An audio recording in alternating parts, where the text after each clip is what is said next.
안녕하세요. 안녕하세요. 네, 반갑습니다. 반갑습니다. 네, 그리스도 중심 성경 읽기 시편 67편에서 72편까지 한 주 동안 묵상하시면서 오늘은 특별히 시편 71편의 내용을 가지고 성 목사님께서 함께 은혜의 말씀 나눠주시겠습니다. 네, 네, 고맙습니다. 네, 먼저 시편 71편 읽겠습니다. 주님, 내가 주님께로 피합니다. 보호하여 주시고 수치를 당하는 일이 없게 해 주십시오. 주님은 의로우시니 나를 도우시고 건져 주십시오. 나에게로 귀를 기울이시고 나를 구원해 주십시오. 주님은 나의 반석, 나의 요새이시니 주님은 내가 어느 때나 찾아가서 숨을 반석이 되어 주시고 나를 구원하는 견고한 요새가 되어 주십시오. 나의 하나님, 나를 악한 사람에게서 건져 주시고 나를 잔인한 폭력배의 손에서 건져 주십시오. 주님, 주님밖에는 나에게 희망이 없습니다. 주님, 어려서부터 나는 주님을 믿어왔습니다. 나는 태어날 때부터 주님을 의지하였습니다. 어머니 뱃속에서 나올 때 나를 받아주신 분도 바로 주님이셨기에 내가 늘 주님을 찬양합니다. 나는 많은 사람에게 비난의 표적이 되었으나 주님만은 나의 든든한 피난처가 되어주셨습니다. 온종일 나는 주님을 찬양하고 주님의 영광을 선포합니다. 내가 늙더라도 나를 내치지 마시고 내가 쇠약하더라도 나를 버리지 마십시오. 내 원수들이 나를 헐뜯고 내 생명을 노리는 자들이 나를 해치려고 음모를 꾸밉니다. 그들이 나를 두고 말하기를 하나님도 그를 버렸다. 그를 건져줄 사람이 없으니 쫓아가서 사로잡자 합니다. 하나님 나에게서 멀리 떠나지 마십시오. 나의 하나님 어서 속히 오셔서 나를 도와주십시오. 나를 고발하는 자들이 부끄러움을 당하고 흔적도 없이 사라지게 해주십시오. 나를 음해하는 자들이 모욕과 수치를 당하게 해주십시오. 나는 내 희망을 언제나 주님께만 두고 주님을 더욱더 찬양하렵니다. 내가 비록 그 뜻을 다 헤아리지는 못하지만 주님의 의로우심을 내 입으로 전하렵니다. 주님께서 이루신 구원의 행적을 종일 알리렵니다. 주님, 내가 성전으로 들어가 주님의 능력을 찬양하렵니다.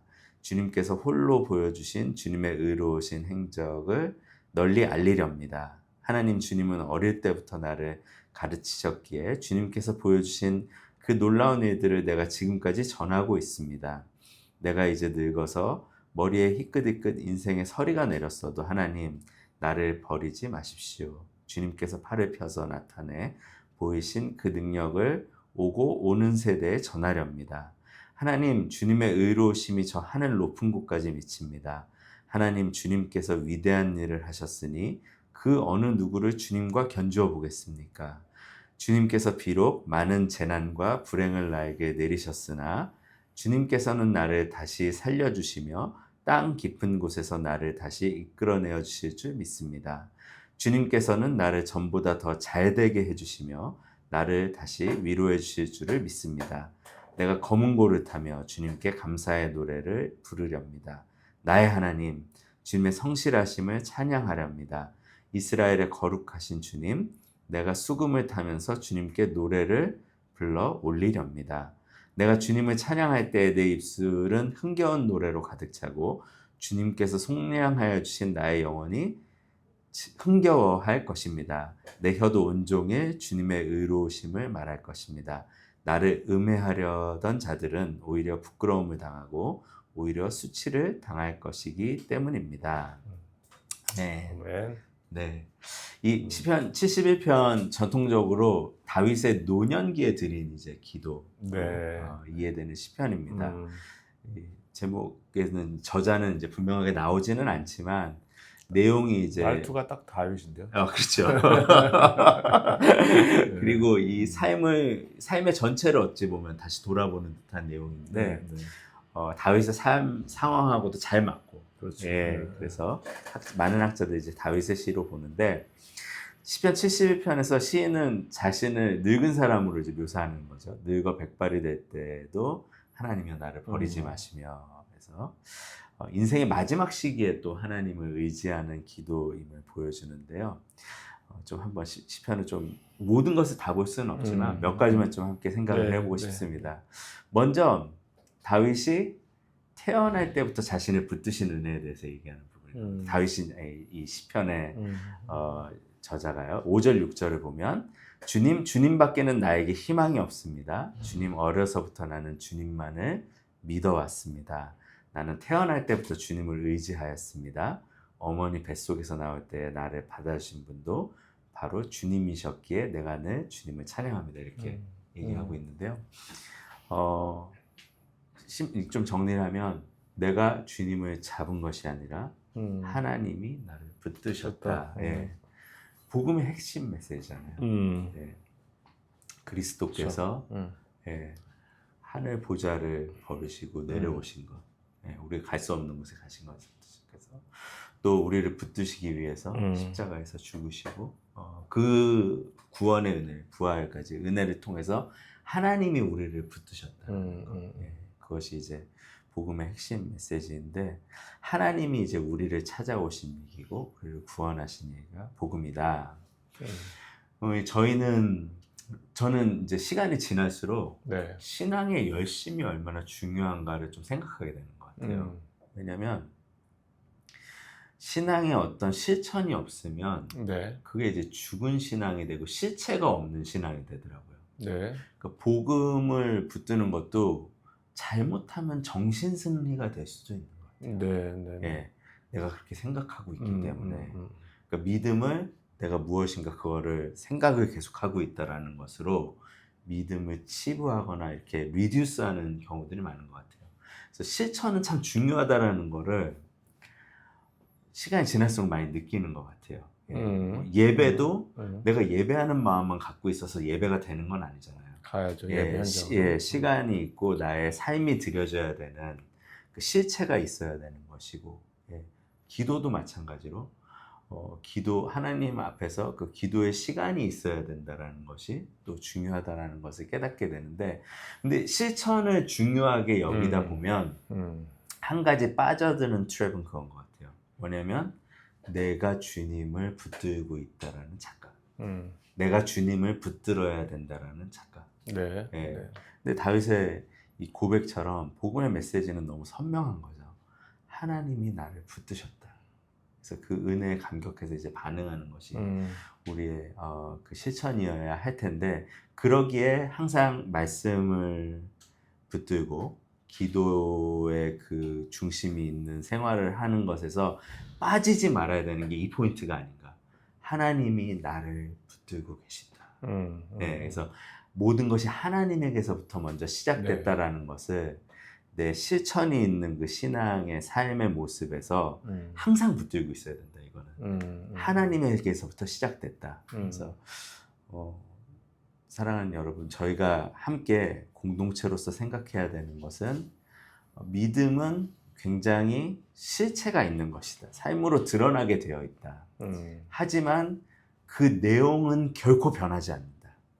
하나님에게서부터 시작되는 것. 하나님이 나에게서 붙드셨다는 것을 항상 말씀과 기도 가운데서 확신해야 된다는 것 좀 생각하게 됩니다. 두 번째로 좀 생각해 보고 싶은 거는요. 17절하고 18절인데요. 이제 이 사명에 대한 건 것 같아요. 17절에 하나님, 주님은 어려서부터 나를 가르치셨기에 내가 그 놀라운 일들을 계속 전하고 있다. 하나님의 말씀을 전하는 것. 또 내가 이제 늙어서 희끗희끗 인생에 서리가 내렸어도 주님께서 하신 일을 오는 세대에 전하려 한다라는 거. 그래서 이제 사명에 대해서 얘기하는데, 그래서 또 중요한 것은 우리가 신앙의 성숙을 얘기할 때 신앙의 성숙도 우리가 빠질 수 있는 트랩은 실천이 있는 것이 중요하기에 내가 얼마나 그리스도를 열심히 붙들었는가. 이거를 신앙의 성숙으로 우리가 열심히 하다 보면 착각을 하게 되거든요. 네. 근데 사실은 신앙의 성숙은 열심인 가운데서 나를 통해서 그리스도가 얼마나 드러났는가라는 것이죠. 예, 나를 통해서 그리스도가 얼마나 빛났는가, 그분이 얼마나 전달됐는가, 세상 가운데 드러났는가를 이제 저희가 생각해야 된다. 어떤 교회 프로그램이든지 개인적으로 어떤 이제 다짐이 있어서 했을 때, 그래서 이것을 통해서 내가 얼마나 드러났냐를 생각하는 것보다 나를 통해서 그리스도가 얼마나 드러나는가를 네, 네. 항상 생각해야 된다라는 거 이제 이 시편을 통해서 또 생각을 해보게 됩니다. 그리고 이제 또 한 가지 마지막으로 생각해 보고 싶은 거는요. 이제 고난이라든지 불행에 대한 얘기입니다. 20절을 보시면 이렇게 얘기하는데 주님께서 비록 많은 재난과 불행을 나에게 내리셨으나 주님께서는 나를 다시 살려주시며 땅 깊은 곳에서 나를 다시 이끌어내어 주실 줄 믿습니다. 이제 이런 표현이 있습니다. 그 삶에는 이제 고난을 여기서는 굉장히 좀 하나님께서 적극적으로 어찌 보면 많은 재난과 불행을 나에게 내리셨으나 이 부분을 얘기하는데 삶에서 저희가 경험하는 건 한 두 가지 생각해 볼 수 있는 것 같아요. 하나는 우리의 죄 때문에 따라오는 이제 고난이 있을 수가 있죠. 네. 네, 그런 부분이 있을 수가 있지만 또 하나는 우리가 이해할 수 없는 고통도 있을 네. 수 있고 있는데 불행의 종류가 어떻게 보면 재난이 나의 부족함 때문에 이거를 이제 경험할 수 있는데 여기서 좀 하는 것은 생각해야 되는 거는 하나님께서 나를 다시 살려주시는 것에 대해서 얘기하거든요. 저희는 불행한 일이 다가오면 내 삶에 어떤 고통이 다가오면 왜 이런 일이 일어났을까에 집중을 하는 경우가 많은데 사실은 그 후자가 더 중요한 것 같아요. 뭐냐면 하나님께서 나를 다시 살려주신다는 거. 하나님께서 나를 다시 세워주신다는 거. 그래서 만약에 나의 잘못 때문에 그 불행과 고난이 찾아왔을 때도 하나님 안에서 그 실수 가운데 일어서는 것들을 계속해서 좀 경험해야 되는 것 같아요. 그러니까 주님의 공동체를 생각했을 때도 공동체는 거룩한 공동체이지만 또 병원 같은 곳이잖아요. 네, 네. 문제들이 많잖아요. 우리 삶에서. 그러면 내 스스로의 삶에서도 그렇고 공동체 형제 자매들의 삶에서도 그렇고 넘어지는 일들을 우리가 보거든요. 예, 죄 가운데 고통받는 것들도 보고요. 근데 공동체가 그 가운데 공동체 가족들이 또 내 스스로가 하나님 안에서 회복하는 것들을 같이 받아들여줘야 되고 하나님이 일하실 수 있는 공간을 열어줄 수 있어야 된다. 네, 네, 네. 하나님이 우리를 세우시는 분이시고 회복하시는 분이시기 때문에 또한 또 다른 종류의 고난도 말씀을 드렸는데 우리의 잘못도 있지만 또 이해하지 못하는 고난도 찾아올 때가 있습니다. 아, 저 성도님들 어떻게 저런 일을 당할 수가 있지. 하지만 그 가운데서 이제 공동체는 또한 그 고난을 같이 통과해서 하나님이 세워주시는 그런 것들을 계속해서 경험해야 된다는 거예요. 그래서 공동체의 가장 중요한 부분은 하나님이 우리를 세워주시는 것들에 대해서 항상 열려 있어야 된다. 예, 우리 삶에 고통과 고난의 문제가 찾아왔을 때. 그래서 그 파운데이션이 바로 예수 그리스도의 부활이죠. 네. 예, 예수님의 부활은 죽음에서 이제 일으키시는 능력이잖아요. 그래서 우리 삶에서도 죽을 것 같은 시간들이 있잖아요. 네, 네, 네. 첫 번째는 내가 나를 부인해야 될 때. 사실 나를 부인한다라는 건 죽음을 통과하는 것 같은 거잖아요. 네, 네. 예, 또 알 수 없는 고통에 쓰러져 있는 것 같은 그런 순간. 그 순간들은 저희가 잊지 말아야 되는 거는 하나님이 세우시는 그리스도의 부활의 능력하고 맞닿아 있는 순간이라는 걸 항상 기억해야 되는 것 같습니다. 그래서 곧 왜 밤에도 새벽에 그 동트기 전에가 가장 어둡다라고 하잖아요. 네. 그러니까 가장 어려운 순간이요. 사실은 그리스도의 부활의 능력하고 가장 가까운 시간이다. 예, 라는 것을 생각했을 때 우리 삶에 있는 어려움의 시간들도 그 하나님 안에서는 소망이 있다라는 것. 예, 이것을 오늘 이제 이 시편 기자가 얘기한 하나님께서 죽음에서 세우시는 것에 대해서 네. 건지는 것을 통해서 보게 됩니다. 감사합니다. 네, 함께 나눴습니다. 기도할까요? 네, 기도해 주시죠. 네, 그렇습니다, 주님. 다윗의 인생의 노년 말년에 그가 주님께 쉬지 않고 계속해서 어렸을 때부터 했던 것처럼 여전히 고백하고 기도하는 가운데 주님께 그의 삶을 온전히 올려드리며 그의 고난과 아픔과 시련조차도 하나님의 은혜 가운데 주님께서 사용하셨다는 이 고백이 우리의 실생활에서 적용될 수 있도록 주님께서 우리가 나에게 찾아오는 고난과 시련과 아픔을 복음의 렌즈로 해석할 수 있도록 은혜를 더하여 주시옵소서. 세상적인 관점으로 우리의 부름과 고난과 힘듦을 묵상할 때 거기에는 답이 나오지 않고 원망이 나오고 이유를 엉뚱한 곳에서 발견하려고 하지만 그것이 그리스도인의 백성으로서 모든 것이 하나님의 은혜 가운데 이루어진다는 확신 속에 있다면 하나님 그것을 주님의 거대한 계획 안에서 우리를 다듬어 가시고 빚어 가시는 과정으로 보고 하나님께 감사와 찬양, 영광 올려드릴 수 있는 기다림의 은혜를 더하여 주시옵소서.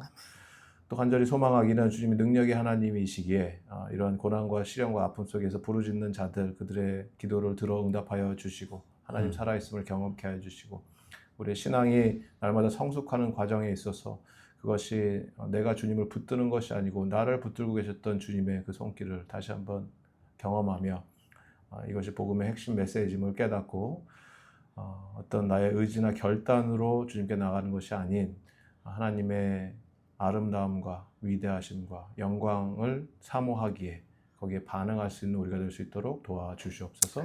감사하며 예수님의 이름으로 기도드립니다. 아멘.